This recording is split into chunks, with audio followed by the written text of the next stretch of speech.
As a MLOps engineer, you have to automate processes at a high level. And solid command of a programming language like Python helps big time. DevOps serve as a solid foundation upon which MLOps can be effectively built and optimized. Businesses today need someone who could not only build models, they are looking for someone who could automate the entire machine learning cycle from model development to model deployment stage. And that's why you need to learn MLOps. This will put you in the top 1% of data science learners and help you land your dream job. The aim of this video is to guide you on how to get started with MLOps. And during the course of the video, I'll tell you what MLOps is. Then we'll jump into MLOps Roadmap, where we'll discuss the foundational knowledge and the basics that you need to learn to get started. And finally, we'll discuss the MLOps project that you should do in this domain to make yourself stand out. And hey, if you are new to the channel, do hit the subscribe button to see more of our data science learning material and career guidance videos on YouTube. On this note, let's begin. MLOps stands for Machine Learning Operations. MLOps is a core function of machine learning engineering focused on streamlining the process of taking machine learning models to production and then maintaining and monitoring them. MLOps is a collaborative function often comprising data scientists, DevOps engineers, and IT. Let me explain this in simple terms. Let's imagine that you are creating a beautiful park. So to understand this in terms of ML terminology, writing those few lines of code is like making a beautiful fountain in your park. But do you think that a single fountain is useful in that whole park? You need roads, water supply, gardeners to make a fully developed park.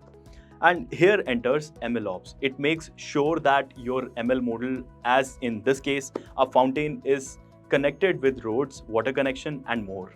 Remember, machine learning is not just about building models, it is also about making the model useful and reliable for making real-time predictions. I hope this is clear to you guys. Now let's see what do you need to do in order to get started with MLOps.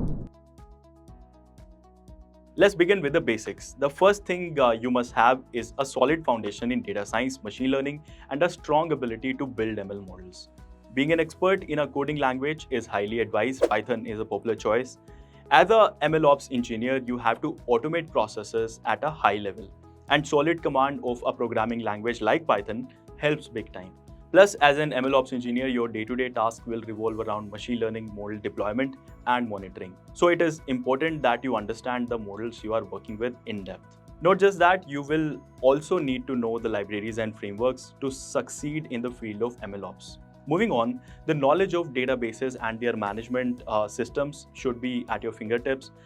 In order for you to maintain the machine learning systems in a reliable and efficient way, you must know database tools like SQL to help you out. And last but not the least, you must be good at maths, especially statistics. That is the foundation of machine learning. If you are wondering where to learn all of these, do not worry. We will leave the link to all of these topics in the description. Once you master the previous areas, the next step is learning about the software development lifecycle. It is a structured process that is used to design, develop, and test good quality software. But how is it connected to MLOps, you would say? I'll be honest, we are at a stage where almost every other organization is trying to incorporate ML into their products. As a result, this new requirement of building ML systems has added or updated some basic principle of SDLC. And this new way of managing and building systems has given rise to MLOps. SDLC has many steps such as requirement gathering, analysis, design, testing, and implementation. To summarize, the steps used in SDLC sets the foundation for MLOps. The next step is to learn about DevOps. It is essential to have a basic knowledge of DevOps nowadays. Yes, you heard that right. And if you think DevOps and MLOps are the same thing, well, they are not. DevOps is focused on improving the overall software development process, and MLOps is primarily focused on developing and deploying machine learning models. Look, DevOps is a must to learn MLOps. Why? Because it provides the foundational skills and practices required to effectively manage the entire machine learning operations lifecycle. DevOps consists of key concepts like source code management, continuous integration and delivery, infrastructure as a code programming language, custom containers, and pipeline orchestration, all of which are crucial components of MLOps. In simple words, DevOps serve as a solid foundation upon which MLOps can be effectively built and optimized. Once you have gained foundational knowledge, the next step is to know the basics of MLOps. First, learn about data versioning. Data versioning is the storage of different versions of data that have been created over time. In other words, there are different reasons why the data changes over time, and data versioning is about keeping track of those changes in your data, both before and after modification. These are a few popular tools used for data versioning. As an MLOps engineer, model versioning is vital too.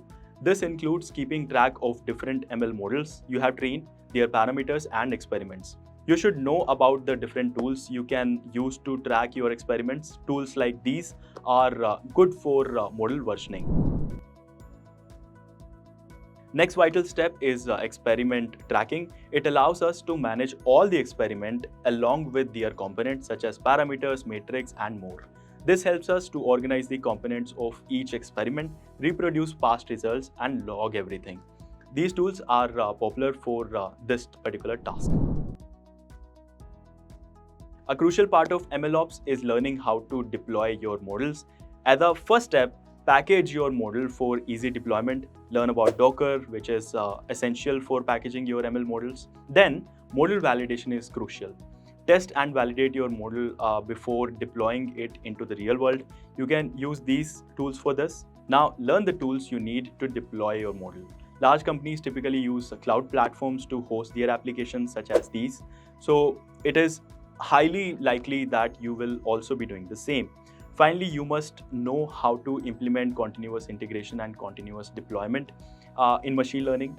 Continuous integration in machine learning means that every time a code or data is updated in ML pipeline reruns, this is done with a way that everything is versioned and reproducible. And continuous deployment is a method to automate the deployment of a new release to production or any other environment such as staging. In simple words, CI/CD automates code changes and deployments, making sure you can always recreate and track what happened. Consider tools like Azure DevOps, Jenkins, or GitHub Actions for this. The model monitoring stage comes after model deployment, and it does exactly what it says, monitoring the model. You want to check the model degradation, data drift, and others to ensure that your model is at a good performance level. This is largely done to make sure your model performs well on real-world data and retrain it whenever necessary.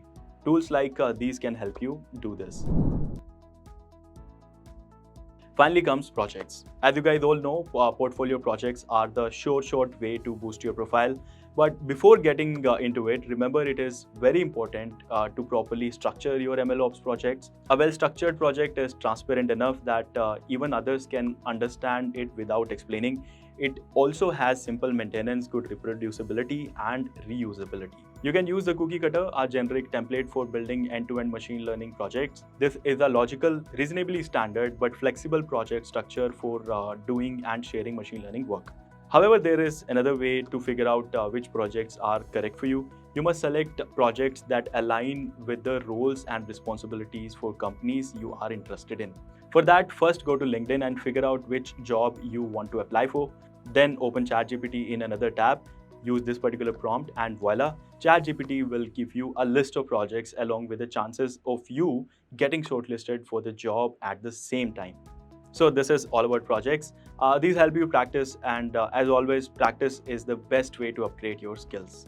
This is all we had for you guys today. In this video, we have told you everything that you need to know to get started with MLOps. I hope the roadmap will guide you in your MLOps journey. If you have any doubts, let me know in the comments section below. We will soon come out with a video about choosing the right tools for the right task in MLOps. Till then, goodbye to you.